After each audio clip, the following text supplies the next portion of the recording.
Fakultas Psikologi Universitas 17 Agustus 1945 Samarinda. Di kesempatan kali ini saya mendapatkan tugas untuk menjelaskan originalitas suku Dayak.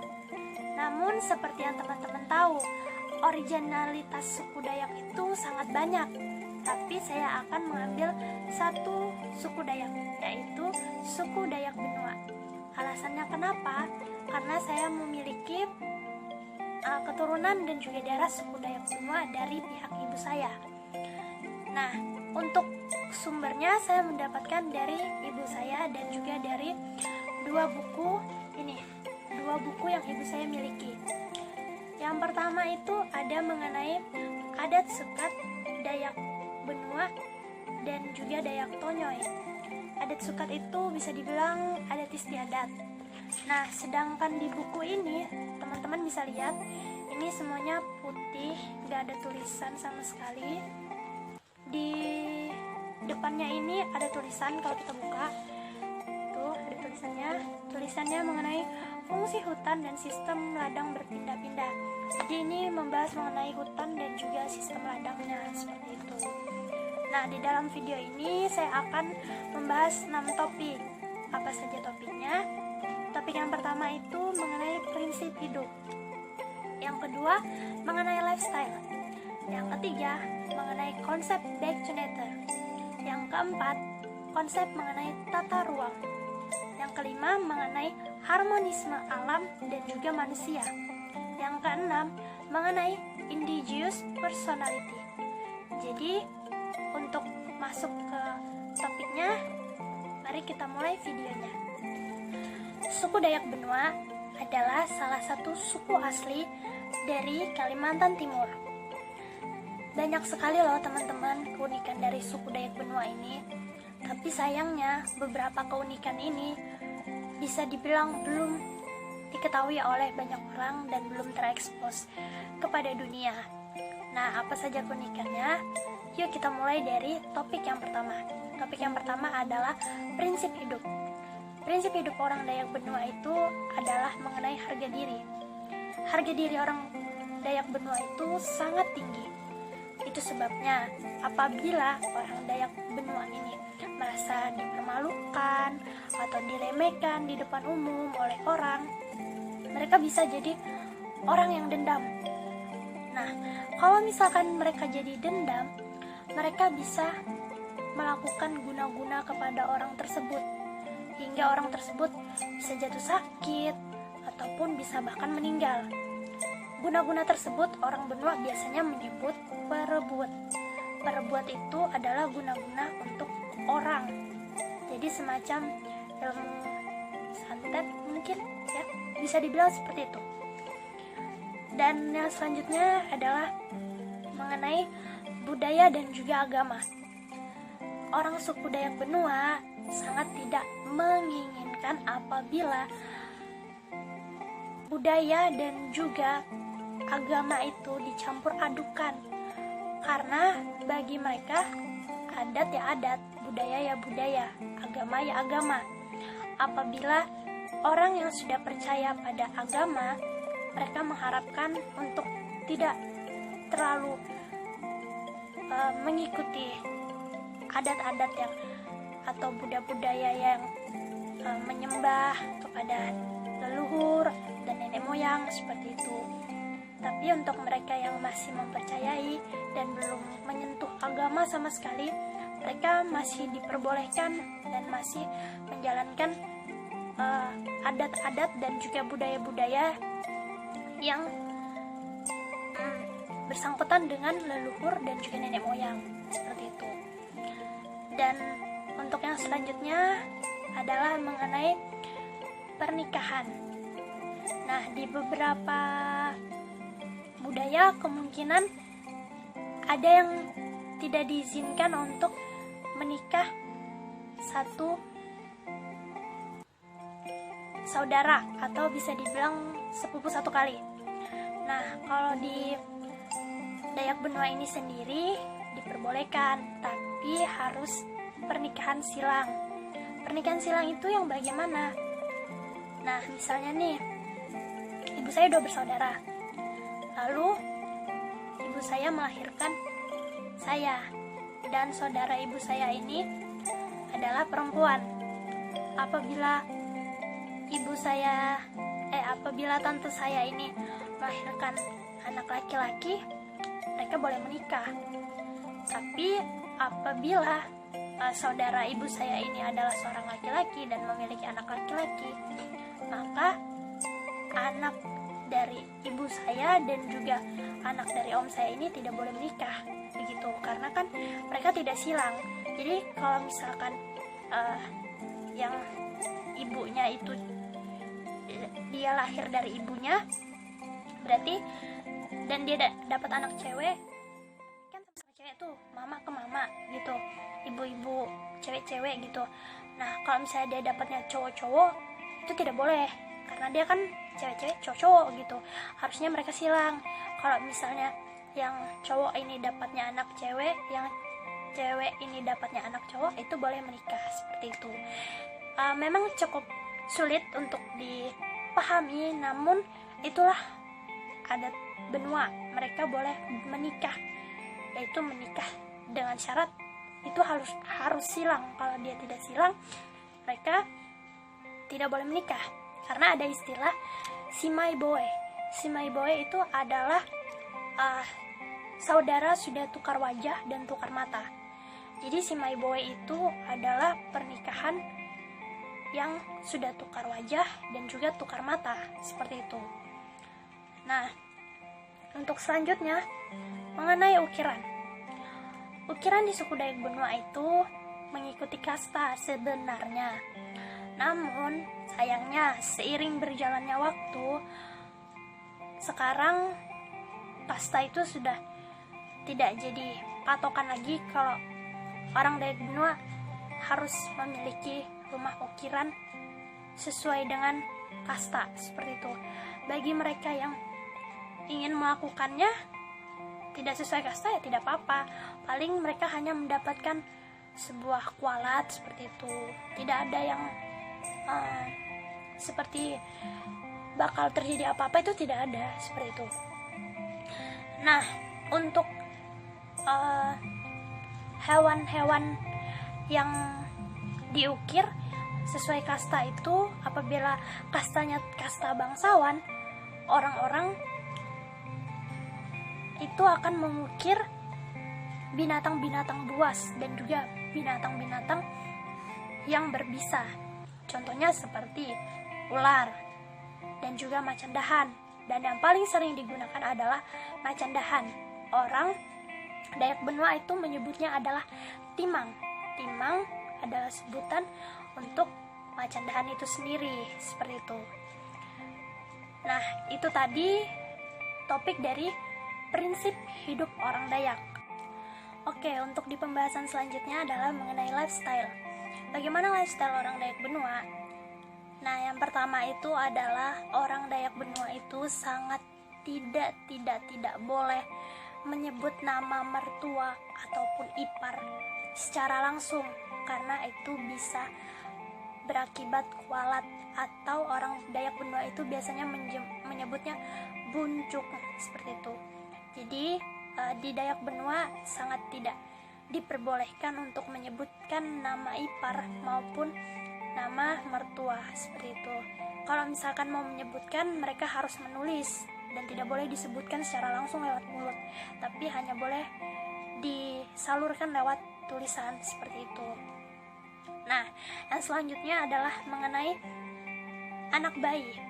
Anak bayi yang baru lahir dan baru diajak ke kampung Dayak Benua itu harus dinaikkan di tungku api atau dinaikkan di dapur, supaya leluhur-leluhur di sana itu tahu kalau anak itu adalah bagian dari mereka, bagian dari keluarga mereka, sehingga mereka tidak mengganggu anak bayi tersebut, seperti itu.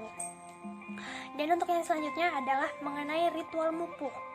Ritual mupuh itu sama seperti kita saat ini. Kita di lockdown kan teman-teman sama pemerintah. Nah, mupuh ini juga sama artinya, yaitu melockdown diri sendiri di dalam rumah. Nah, ritual mupu ini akan diketahui apabila ada tanda di depan rumahnya sebuah daun warna hijau yang disematkan di depan pintu.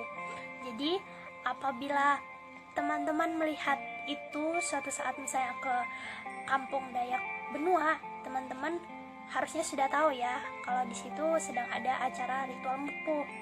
Nah, ritual mupu ini sendiri sebenarnya tidak boleh didatangi oleh siapapun, dan tidak boleh orang yang di dalam rumah itu keluar dari rumah itu ketika ritual sedang berlangsung, karena dapat membahayakan keluarga mereka yang ada di dalam rumah itu.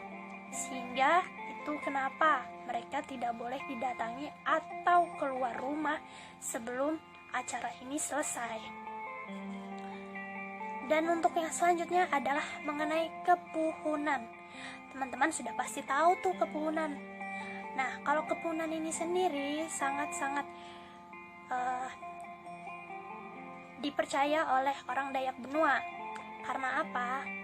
Apabila ada orang yang membuat makanan, baik makanannya sering dibuat atau yang langka dibuat, itu harus dicicipi, harus dimakan, karena kalau tidak dicicipi bisa berakibat fatal. Bisa saja orang yang tidak mencicipi ini mengalami luka-luka atau bahkan bisa sampai mengakibatkan meninggal karena terjadi sesuatu dalam perjalanannya. Itu sebabnya kenapa orang-orang selalu bilang, sini santap dulu makanannya. Jadi kalau misalkan ada orang yang bilang, ayo nyantap dulu makanannya, teman-teman harus nyantap. Karena kalau teman-teman gak nyantap, ya jokan bala lah ya, teman-teman bisa terjadi sesuatu di perjalanan seperti itu. Nah, itu untuk lifestyle yang ada di suku Dayak Benua. Dan kita akan lanjut ke pembahasan selanjutnya. Yang selanjutnya adalah konsep Baekjeneter. Nah, Baekjeneter ini sendiri berhubungan dengan obat-obatan, dengan ladang, dan juga dengan rumah. Nah, untuk yang pertama adalah ladek. Orang-orang biasa berkata ladek. Orang-orang mungkin berpikir kayak, oh ladek itu mungkin ladang ya. Padahal bukan ladang, tetapi adalah membatasi area yang akan dibakar dan area yang tidak akan dibakar, sehingga tidak terjadi pembakaran secara besar-besaran. Nah, ladek ini sendiri sudah dilakukan oleh nenek moyang dan masih dilakukan hingga saat ini, karena ladek ini memiliki dampak yang positif untuk tanah. Kenapa positif? Karena orang-orang Dayak Benua tidak menggunakan pupuk-pupuk yang dijual di luar sana, yang sudah ada bahan-bahan kimianya dan semacam pengawet-pengawetnya. Itu orang Dayak Benua tidak menggunakan, karena mereka menggunakan abu hasil pembakaran itu sebagai pupuk untuk tanah yang ada di sana, sehingga tanah di sana masih terjaga kesuburannya dan juga struktur tanahnya tidak berubah dari waktu ke waktu, bahkan dari tahun ke tahun, karena mereka menggunakan pupuk yang berasal dari hasil pembakaran hutan tersebut. Nah, untuk yang selanjutnya adalah mengenai pembukaan lahan baru.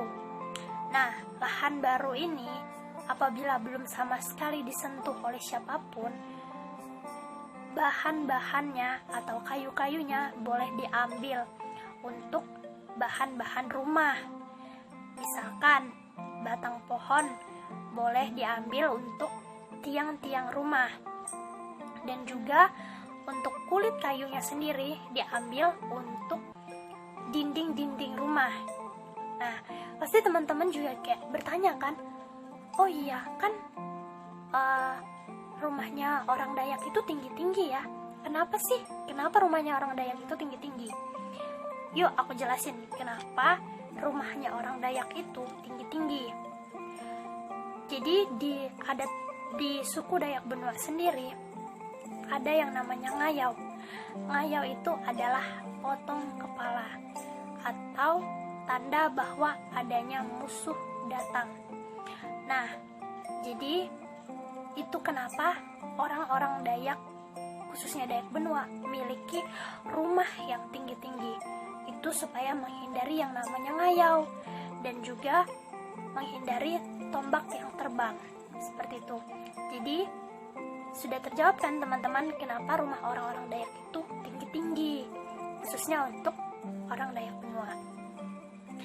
Dan selanjutnya adalah mengenai obat-obatan. Nah, obat ini sempat sekali viral dan sempat dicari oleh banyak orang sampai rela mengeluarkan uangnya seberapapun untuk mendapatkan obat ini. Teman-teman pasti tahu, kayu bajaka. Nah, kayu bajaka sendiri ternyata sudah ada sejak lama, bahkan sejak berpuluh-puluh tahun lamanya.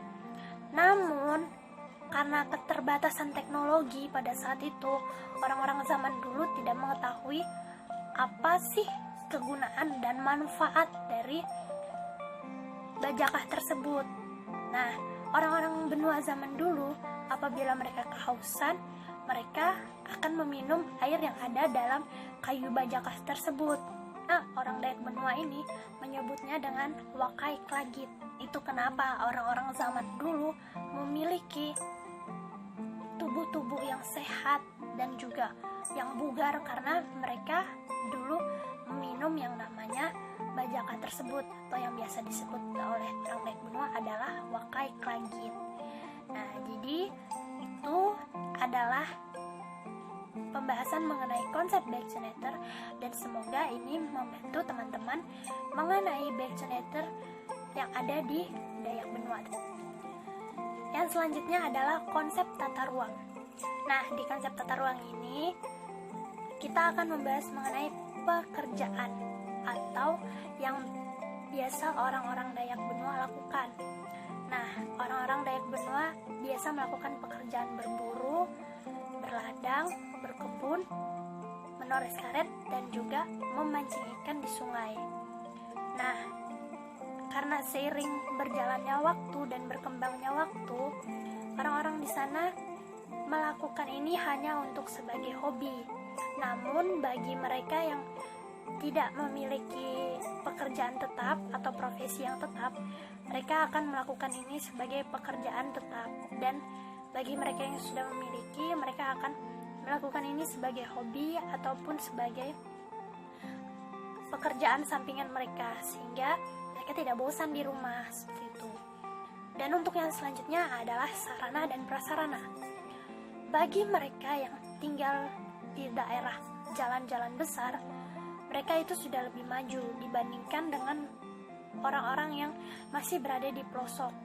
Karena orang-orang yang di pelosok ini, mereka masih kekurangan pendidikan, pekerjaan, bahkan transportasi di sana sangat-sangat minim, dan juga jalan-jalan di beberapa kampung masih sangat tidak bagus, seperti misalnya masih becek, masih berlumpur, masih bertanah.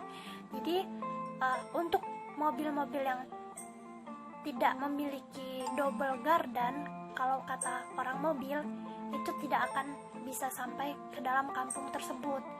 Tapi apabila mereka menggunakan mobil gardan ini, mereka bisa sampai di dalam kampung tersebut. Dan untuk jaringan, mereka juga masih sangat susah untuk mencari jaringan.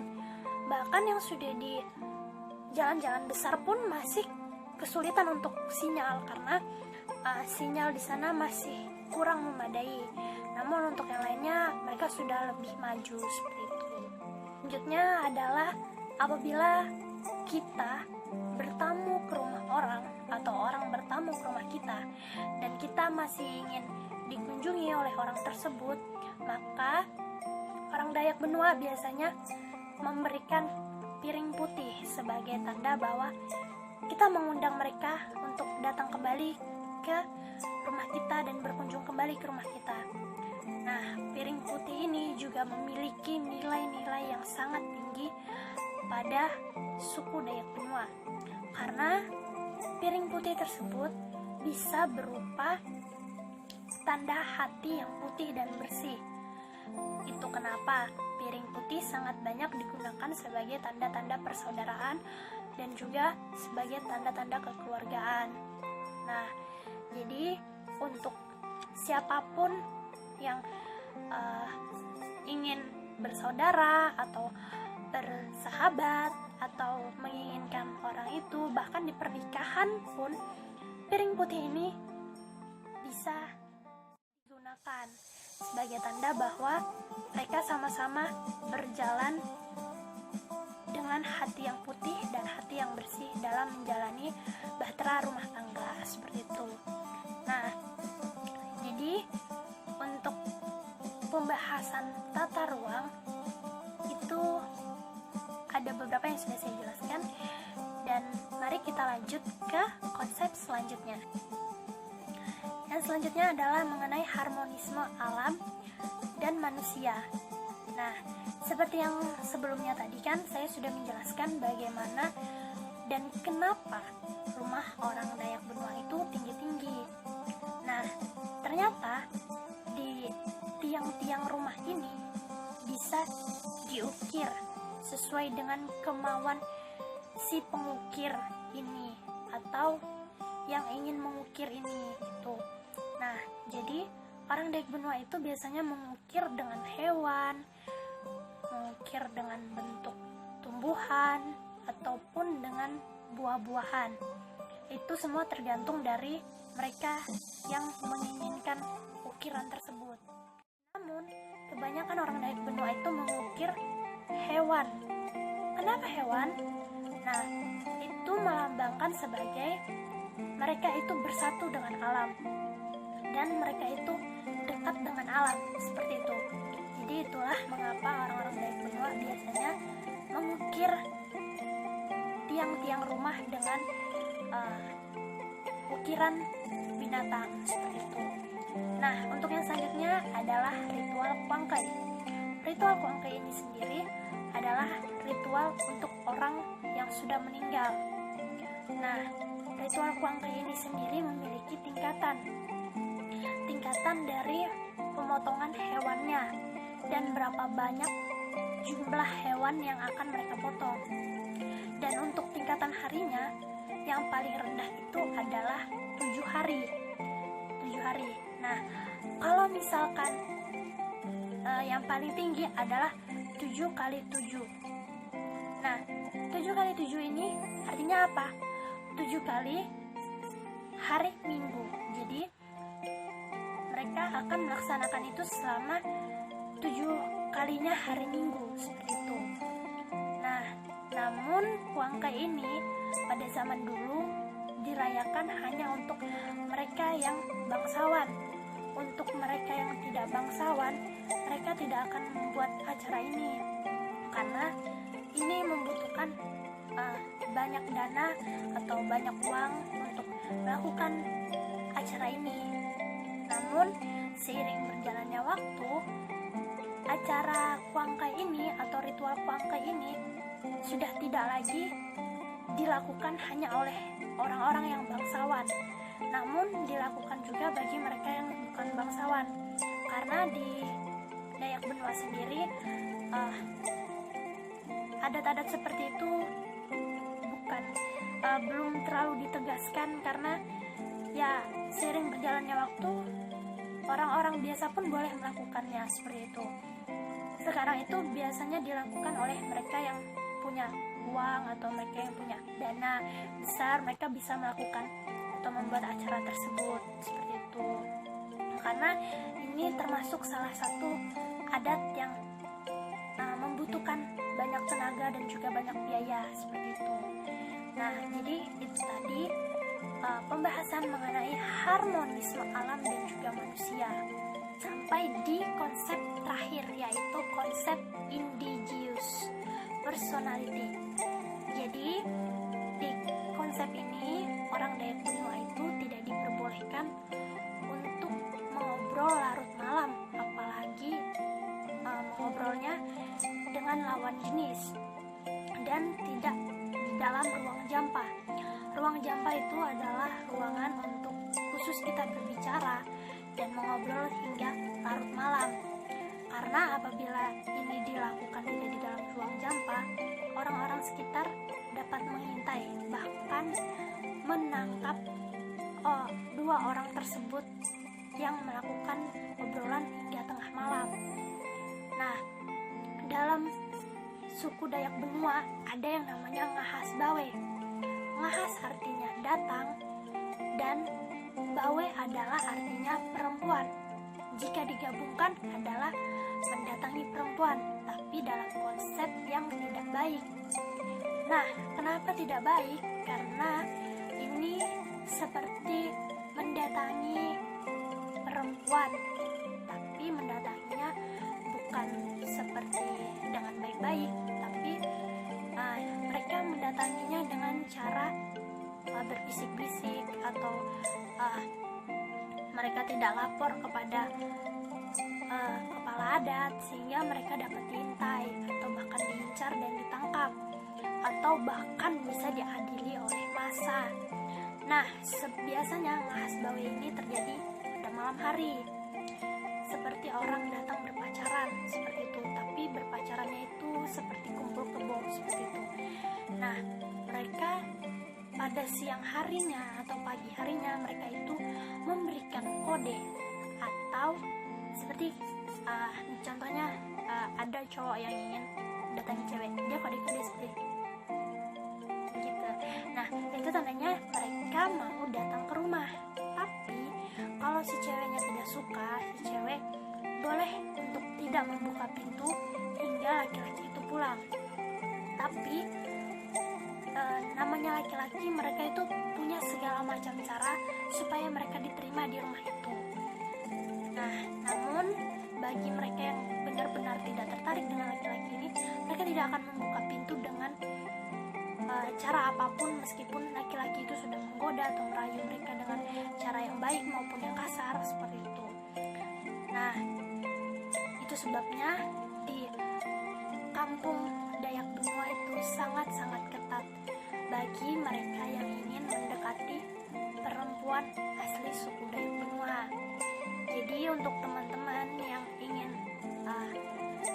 berpacaran atau menikah dengan salah satu wanita Dayak, apalagi Dayak Benua, teman-teman harus secara baik-baik, jangan yang seperti Ngahas Bawe tadi ya, begitu.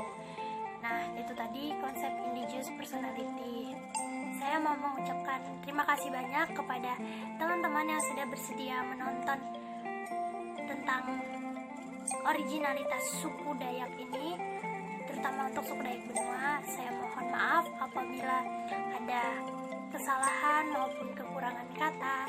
Semoga teman-teman dapat mengerti apa yang saya jelaskan.